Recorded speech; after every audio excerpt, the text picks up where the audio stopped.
and this is in my book. It's called Mild Disturbance After Reading Kim Adonisio. At 5 p.m. one afternoon, I said to myself, it's time to bake my potato, and couldn't think why it sounded dirty. I'd been reading Kim Adonisio, and then I wanted to talk to her about orgasms, how it doesn't matter once you're past 80, unless you have a young lover, which I don't want anymore. I had a friend whose lover was younger than her kids. He would eat their bananas and forget to replace them. It's the same with the old guys who forget. So I'm living alone and I'm baking potatoes and setting the table for one. But I bless this harsh freedom. No one to pass me the sour cream. Pass me the sour cream, I say to myself. I don't know why everybody's muted. I'd like to hear people breathe. Not happening. Here's another effervescent poem. So now that I'm almost perfect. I began to notice it years ago when Trader Joe's spicy spaghetti sauce, balanced flavors, just the right tang, suddenly vanished, never to reappear. I could list dozens of products that fit like a glove, like sneakers. For instance, I once found and I loved and I tried to reorder, and they're gone forever. But sometimes you find a leftover pair in a warehouse somewhere behind a fake Tiffany lamp. Of course they do it on purpose, some marketing ploy I never got. Then there's the perfect friend that, I'm sorry, then there's a perfect day that ends. The faultless friend who betrays. You can see it's a trend. I know I'm straying from my rant against blatant commercialism. I'll end up exhorting the gods. What are you selling? Why would you stamp me with such a short shelf life? A just around the corner expiration date, but I'm on the verge of getting flavored with just the right tang. I was going to start with a downer, but you wouldn't let me. So, a few days ago was Holocaust Remembrance Day. And I'm sure most of you know everything you think you know about it, the horrors, etc. But not much is said about the survivors. There are very few of them left. So I'm going to read a couple of poems about the survivors. And I mentioned Idlewild, those of you who are too young to remember that JFK Airport was once called Idlewild. What the survivors said to us. We went to greet them and we clutched them to us. The sluggish tide of cousins who staggered off the plains at Idlewild, or the boats in Hoboken, like shell-shocked veterans, speaking only Yiddish. And I, with enough Yiddish left from childhood, listened to their stories, how some survived by luck and some by guile and a few by kindness. And I listened to their lingering nightmares.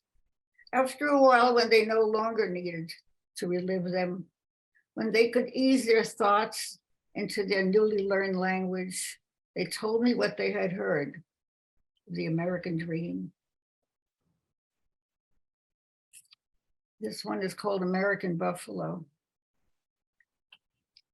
He never told me who gave him the buffalo nickel he clung to as the ship that brought him to America eased into its berth. Maybe it was hiding in a box of used clothes his uncle sent to his parents. Maybe the thugs who looted their apartment after they were rounded up and sent to the ghetto, found it and thought it was worthless and threw it away. Maybe it was all the luck he had left after he was freed from the death camp and made his way home. It was all he kept. During the long days crossing an ocean, he shoved his European garments out of a porthole window, one by one, arriving with the clothes on his back, holding on to the nickel like a seed.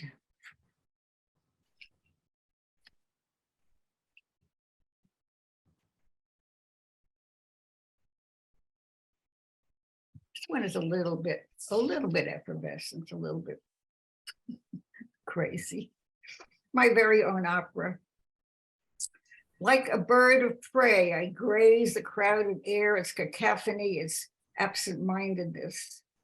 Like a predatory goshawk, I snatch its songs.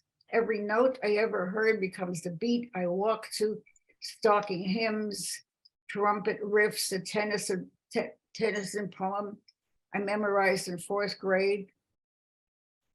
Music gives me strokes I grow like stitches on knitted scarves.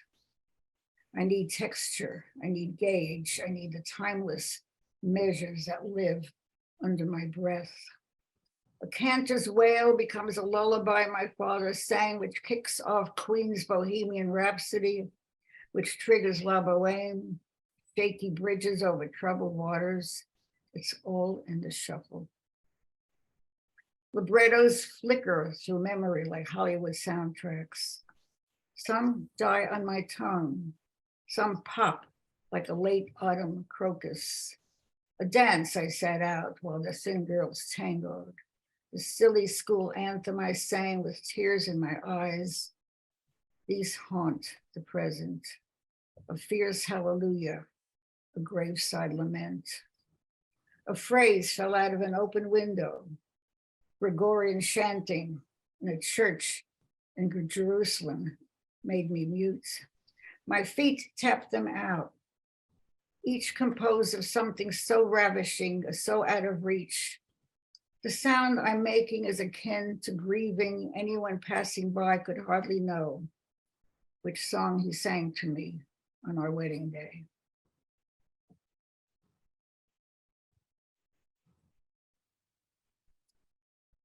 Mother's blood.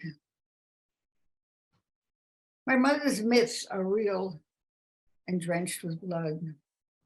Cotton came in rolls then, rough-edged, pieces torn off, tucked inside her underwear and secretly discarded. Surely she bled in steerage, bled her first child down the toilet. Transcendent cook, she deftly handled sharp knives, real steel that hacked through hard times, slit fingertips from the small side of an ancient box grater. Blood flew off her knuckles as she reduced to shreds phallic chunks of horseradish for Passover, droplets mixed with beets she'd add for color, and we all tasted the sting. Patched my scraped knees, drained meat to kosher it. Oh, her cheeks rouged the day she told me I'd become a woman.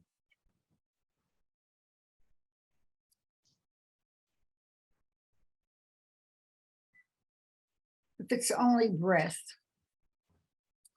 think about the air you set in motion. If it's only breath. If it's more, if it's a word, if it breaches the air, if the core of your breath bores into the world body, think about that. Think about bringing the knowledge of waiting. Before the sprung thought, the skill of the pause. You may begin to understand composure. You will enjoy the mastery.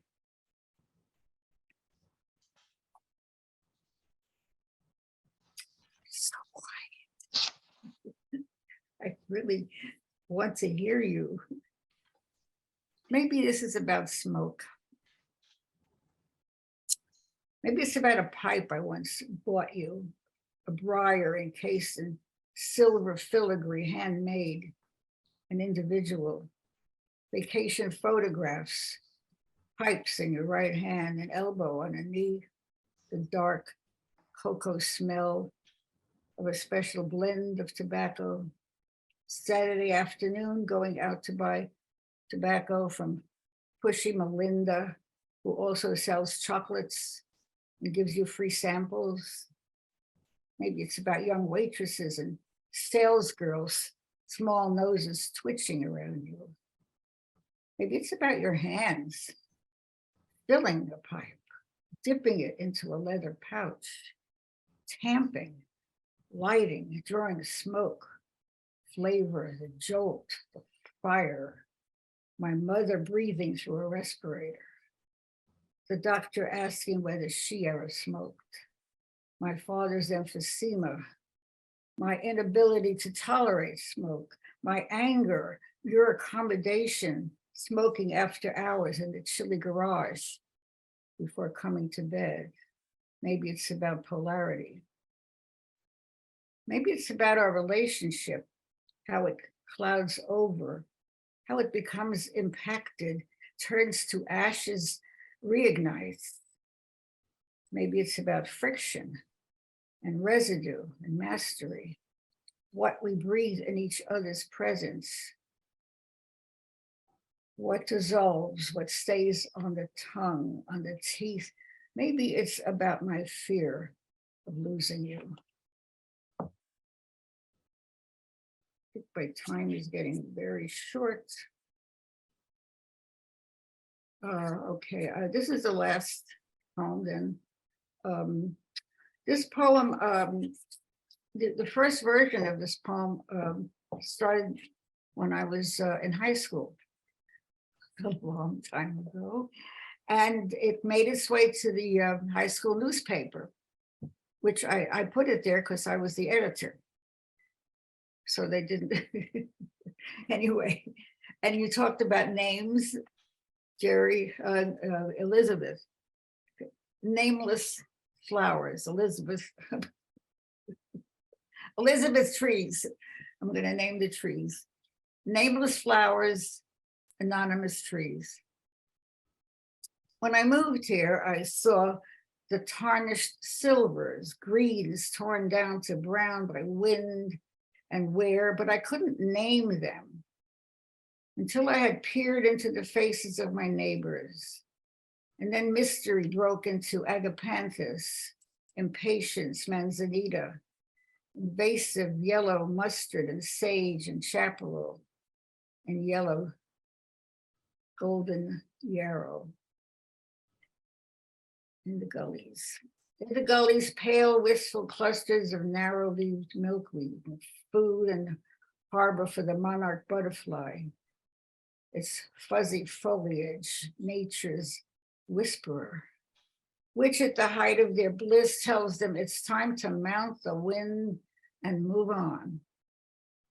Where I grew up, trees were anonymous.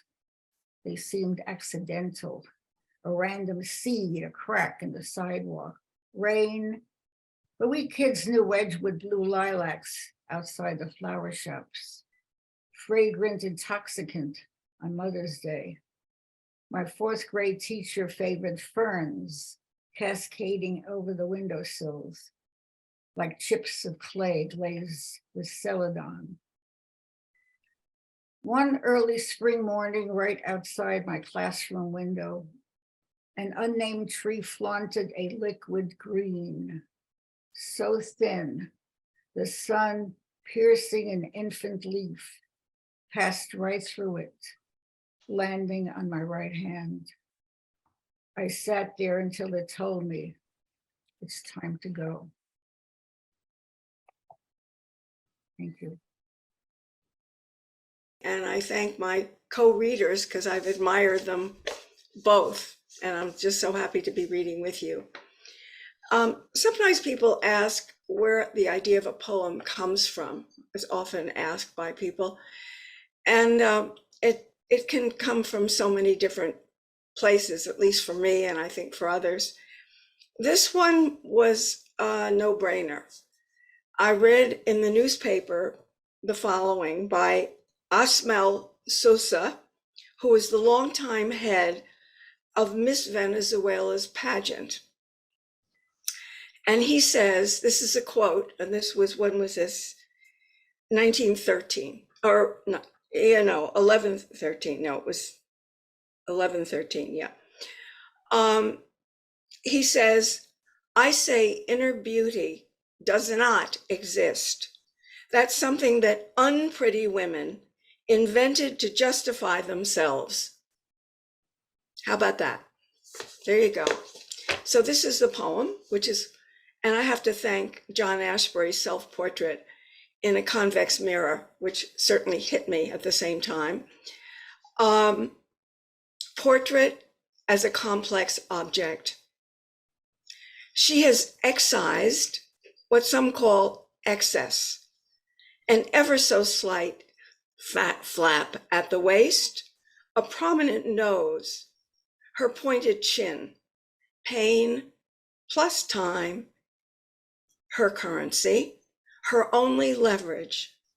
It leaves her longing for something unseen, something searching, her deep reaches, back in that dim corner where she privately turns over, arranges, rearranges her portrait, composing her real self from shattered redactions, an object something like a decorated dish, warped in a mirror. She is looking for anything that might prove it must be there, her worth, just the thinnest slice.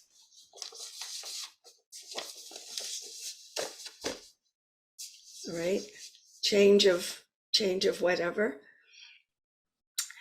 Depression Soup, 1936. The chicken feet at Sammier's jumble. Grasses tuck slivered duck scallions in bow clouds. Orders sing out loud, vowels. Treble clatter, roll and rattle, metal carts. Right here, mother ladles soup, pot to bowl. Noodles, tangled mounds of ancient hen's feet. Broth leached and leached, hours and hours, from barely bubbling bones. Father's bald head, a brass globed finial, gleams tall over suit and tie. Starched dinners, mother's ordered breaths.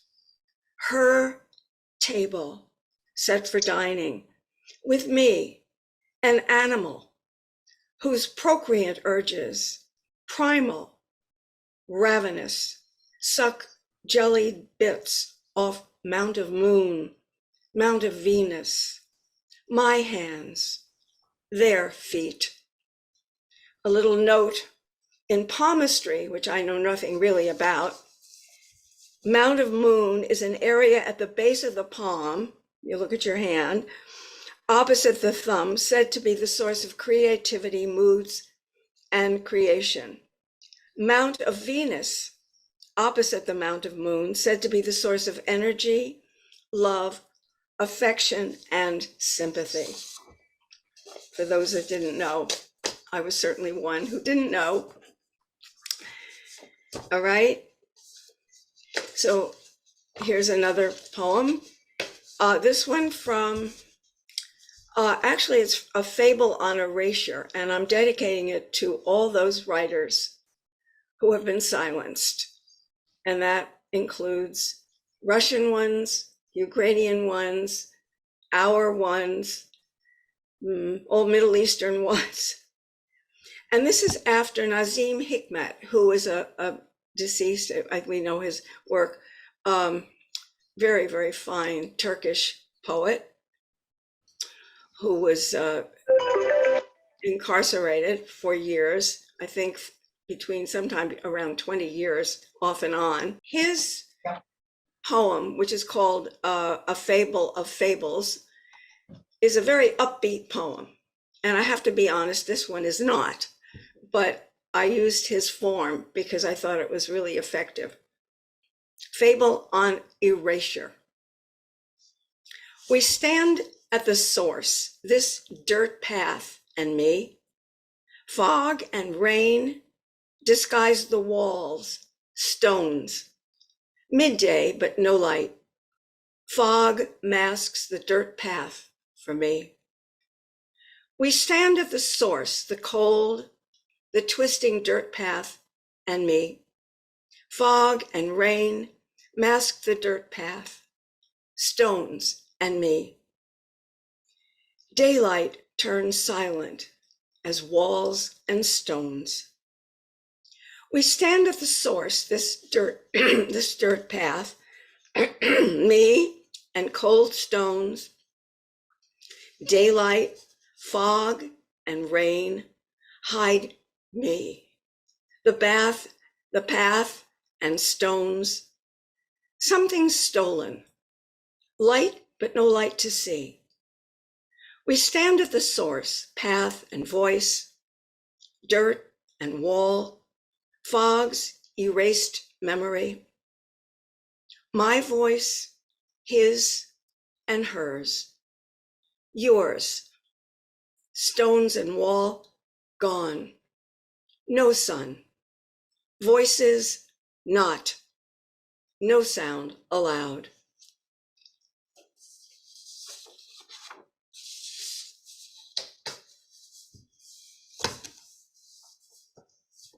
Well, some of us love Ishiguro. I am one. And many of you have read Clara and the Sun, in addition to whatever else he's written, a lot more, and I have loved it all. And this is called Another Slow Fade, which only, I mean, if you haven't read Clara and the Sun, it's an embodiment of artificial intelligence. That's what he did. And so Another Slow Fade was on the way out of life, was death. And this is called Another Slow Fade. And it's in memory of Jerry Pacht. And it's after Ishiguro's Clara and the Sun. Another slow fade reads as disappeared, not an insult, although unpredictably spawning rage, permission to relive lingering paper-cut cruelties of tenderness and abandonment again. You know how it goes, one gone, one left, plunged into orphanhood, affecting the same absence of person, wisdom and smartass repartee. As alpenglow fades and disappears in every direction, unwashed dishes, disheveled sheets, 2 fishing boots, each molded by a foot, his body heat not erased, simply like Verdi's Va Pensiero, a pulse, a heart, whole and still beating, that outlives us. The reference to Va Pensiero is from Nabucco, Verdi's opera Nabucco. It's from the chorus of the Hebrew slaves, and it means go thoughts, which I probably should have told you first. This is a kind of a riff on John Keats. And what's funny is about I think last Sunday or something, Diane Seuss, I was listening to Diane Seuss talking to, you heard that too, Elizabeth, talking to Cecilia. And she was talking about doing a riff on it. I think it may be in her next book coming out in 24. But anyway, I have been doing a riff on, I didn't know she was, I was doing a riff also on John Keats. And this is mine. It's called, well, the quote, which is so famous, is "Beauty is truth, truth beauty. That is all you know and all ye need to know." John Keats, we know that. Beauty and truth. You were saying something about shadowed and vain, about looking for beauty, darkened eyelids, brush on blush, about turning rage into honest words, play into wordplay. Call love art, call beauty truth. Change truth to beauty. Or start on this blank page, shift the words again. Try writing a poem about beauty in someone's eyes. One more try. Let's see if you can make your reader bleeder's heart flick.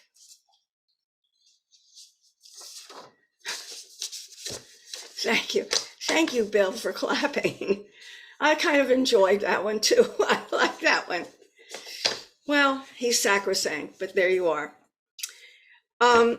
This next poem, I think it's my almost last one. No, I have a couple more. We doing all right on time? I'm looking at Jerry for his face. This is a broken pantoum. Pantoum is a form which came from about 800 Malaysia as a song. It's old and very precise. And Elizabeth, this is not very precise. This is called a broken pantoum. The first and last lines are taken from the poem Dear Rose by Ocean Vuong. And many of you have read Ocean Vuong's poems and maybe his novel as well. Both very interesting. So the first and last lines are his. Broken pantoum. A word is only what it means. Old love, white noise, round sounds, titillate at night in daylight, fractured as old skin, fault-lined. A love that was, white noise, round sounds. My maquette tries to catch the words, fault lines again. Did I write that? Say that? Yes, here it is. My maquette tries, still not a poem, and the passion's not quite gone. Yes, here it is. The likeness doesn't scan. My edit eye excises sentiment. Allows some passion, his receding chin, a taste of past, Selma's cake with plums, my edit eye. My tongue remembers cold sweet, warm tart, enjammed as lovers' limbs. Those plums in Selma's cake, sharp, intense, but flat, depending on the year, cold sweet, warm tart, enjammed as lovers' limbs, despite my private fears. Sharp, intense, and flat, depending on the year, but colored wild and rapturous, ravenous, despite our private fears. Words aren't only what they mean. Feeling is the only truth. Thank you, Ocean Vuong. I am almost at the end. I have 3 triolets. It's another form. I like messing with form. I like breaking it, and I like not using it at all. This is 3 triolets, and it's on conscience. And there will be repetitions because that's how a triolet is. I won't go into the ABC kind of thing. You look it up if you want. On conscience. Wrong. An early imprint on the self, dark and weighty, sullen as a stone that ducks and reappears as something else, as if to change that imprint of oneself. Something else must break through dark to yes. Open doors, leave no and no alone. Instead, hear yes and yes imprint itself, no longer weighty, sullen as a stone. What was it that I did at 4 or 5? I pulled out ringlets, strands of her red hair, those watery eyes, paled, freckled skin. Besides, what did I know when I was 4 or 5? Playing house just in the yard outside. She took away my doll, which wasn't fair. But what is fair when one is 4 or 5? So I pulled out some strands of her red hair. There's more. I've stolen now and then. One time a peach, another time a word, an hour. Yes and no sit far apart, alive in silent speak.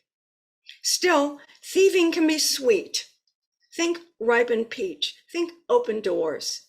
The boundaries so oblique, one word, 1 hour, rescues me from no. So stealing now and then a word, 1 peach, a slice of heart. What's right? And who can know? And finally, a tiny little poem. This is a poem about writing a poem, which is also known as an ars poetica. And every person who writes an ars poetica has his own story. This is mine. Untied. Scraps collected, saved, and shaped to stanzas, or laid out with care on paper like starched and ironed organza. Crushed. Oh, those crumpled hours torn and tossed away. Something might be there. Although once, when I was 3, I tried to tie my shoe, hurled it flying fury against the flowered wall paper, making bruises of purple petaled flowers. Not so much later, I came to know the shoe's lace better. It's loop the loop, it's up, round, down. And then the lace and I became a bow. That's mine. Thank you all. I'm glad to be reading with Florence Weinberger and Judith Pacht. Your readings were superlative. Thank you very much. I'm going to begin by reading 2 poems from my latest book, Love Poem to MPTF. This book was mostly written in the Motion Picture Television Fund in Woodland Hills, where my late wife, Holly Prado, and I came in September of 2017 after we were displaced. My wife's socks. 2 pairs are laid on 2 upraised pillows with white pillowcases. 1 pair is light pink with white toes, heels, and tops. The other medium pink. They are somehow a prayer and a symbol of warmth throughout the night, which makes them not symbolic, but a vessel of carrying, keeping out the cold, which in a way is a prayer. My wife loves socks. Where I sleep naked, she sleeps bundled up. We live in the villa in the Motion Picture and Television Fund. Before she goes to bed, she takes off the socks she's wearing, puts on the 2 pairs of socks from the pillow. When she's done that, she gets into bed and I lift the sheets and blankets, pull them up to her chin. We kiss. I love you, I say. I love you with all my heart, she replies. She goes to sleep. I will find you. I will find you behind a tree. I will find you in a bouquet of flowers. I will find you in a cup of coffee, in a book of pastoral poetry, in an absent love, in a sorrowful friend, in a narcissistic friend.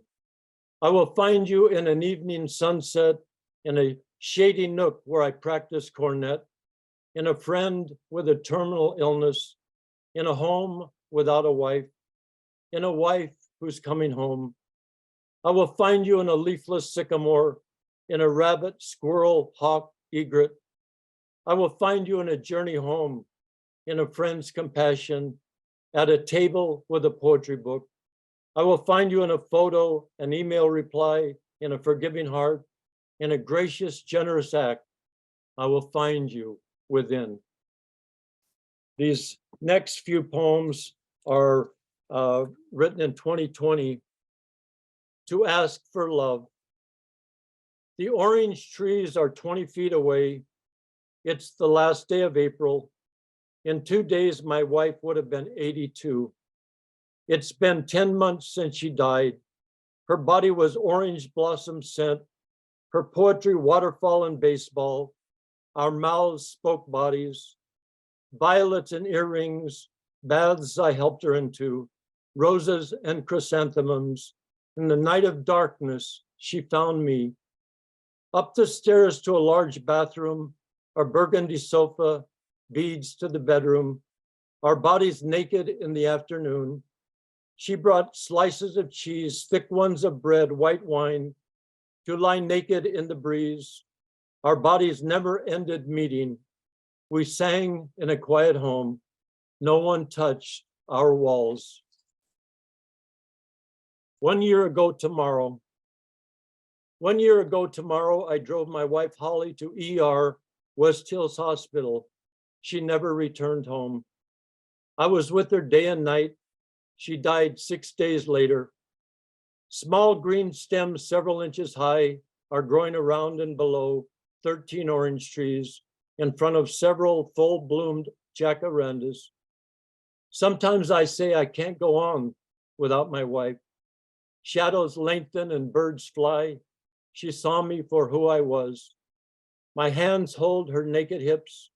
I rest my head on her breast, kiss her neck and shoulder, caresses like jacaranda blossoms in the breeze. The shadows almost touch each other. Her body. Death has a new lover. I never wanted to share Holly with anyone but Dylan, my son who loved her, whom she loved. Her body for me only, no men, no women, no doctors. Her breasts, neck, hair, shoulders, she resurrected me. I get so fucking lonely without her. Her body next to me in bed, beside me in the car movie. We shared our poetry. I bought fresh halibut swordfish. She cooked, made salads. Her poems are like her salads, depth, layers, many ingredients, tasty, nourishing, fresh. Death took her. She lives in fresh water, moonlight, magnolia blossoms, eastern lilacs. They have a nice fragrance. And here are a few recent poems I wrote in the last 6 months. To see beyond. In the glass patio door, I see a thin man wearing reading glasses. He wears a long sleeve LL Bean gold t-shirt, blue PJ pants. He has short gray reclining hair. Past the door are 13 orange trees on a gray misty day, beds made, cup and spoon washed, mostly because of emotion, mostly love being part of communion. I see an old man alone. His home is clean and orderly, mostly learning to escape loneliness, safe, protected, a place to be alone without wanting to be taken away, a place to sit and look, to see beyond the reflection. You know, these last poems could almost be called in media res because it's the end of a manuscript I finished recently. For consideration, what difference does it make to you whether I live or die? A hymn will not sound. I come from a good family, youngest of 5, from a small town.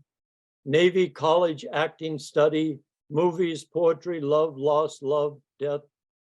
It must have been, I wanted female companionship so much. It must have been her face, body, youthfulness, newness, familiarity. It's why I walk. to be in sunshine and see things in nature living and dying, walk or nothing. Needed rain. I should never of others, but my own. The idea was that instead of talking about somebody else, to look within myself. Needed rain, I'll start all over again. Needed rain. I should never of others, but my own. Oh Lord, I am frail and fallen, and fear I should appear strong and confident. And I break down and cry a dozen times a day. I have no one to be with in poetry each step except when I wrote, my wife. Oh Lord, help me accept my imperfections, distance me from my escapes, make my face a mask of greenery. It's too rainy to go to the chapel.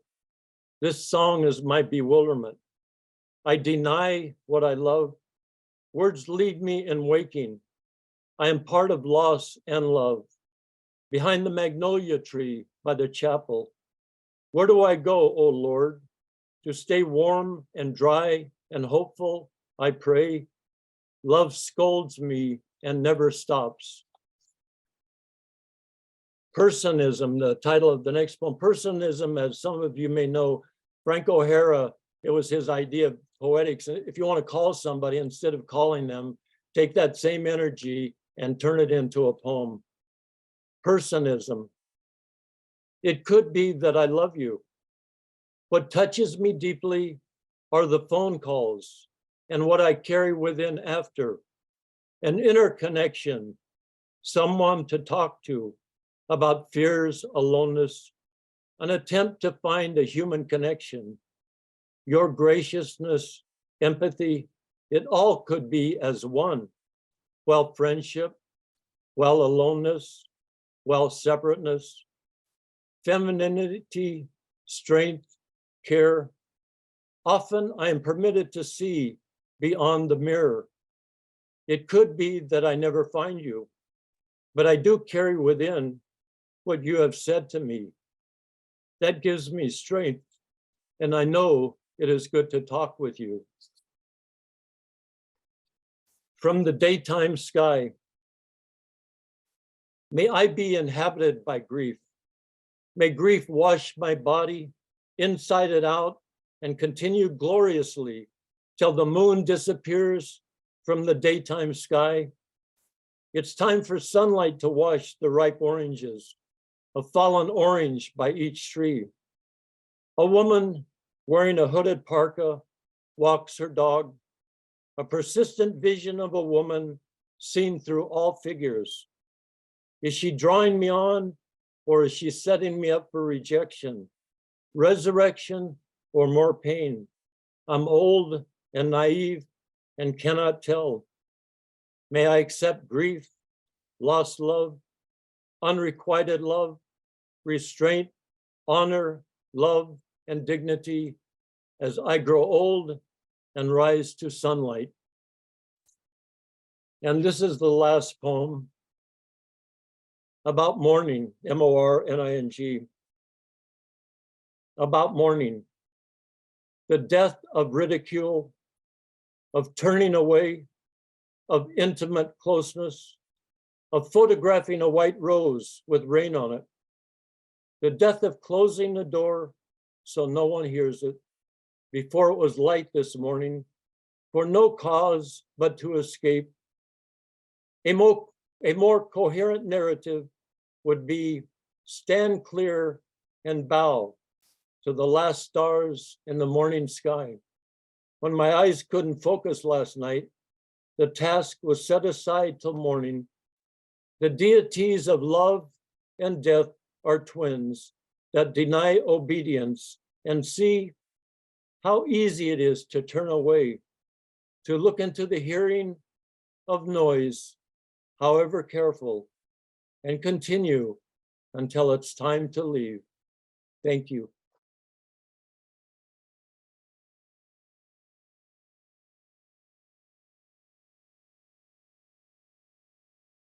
And I think that I'd like to have proposed The movie I'm most behind is The Power of the Doug. That'll be coming to your neighborhood soon. Apology to Greta Thunberg. How about that climate change? You're right, kid. We spent it, we drove it, we burned it, we fueled it, we bought it, we wrote it, but we didn't pay for it. Didn't know it was your future too.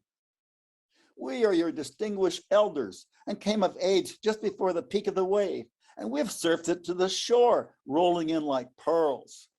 We're the coolest. We didn't even work for it. It just got laid on us by the big living earth Gaia. Yes, she said, take my breast. And we took her blood, skin, and bones too. And our generation has enjoyed every possibility of living whatever we want, wherever we want, we choose to go. We're the party of freedom, meaning we partied with freedom. Now we're those hard-boiled eggs in the sunset. Please deliver your rage to our chattering class. We are all the tribe, the human tribe, and we welcome you to this fatball planet where we're all born out of God's word. And when we get hungry, we go out on the crinkled, bulgy landscape and kill a big elephant to feed our tribe. Lots of meat, we eat. Then dance, pray, fuck. Then pray, fuck, dance. Afterwards, sleepity sleep. Then get up, have coffee, make civilization, hammocks, clay pots, sexy figurines of gods, Broadway plays. We create a world of light and dark, sex, poetry, ocean-going plastic, capitalism, terrorism, religion, a house fantastic for us alone. Enough, we hungry again. Let's get another elephant, or at least an In-N-Out burger. There's always more food, isn't there?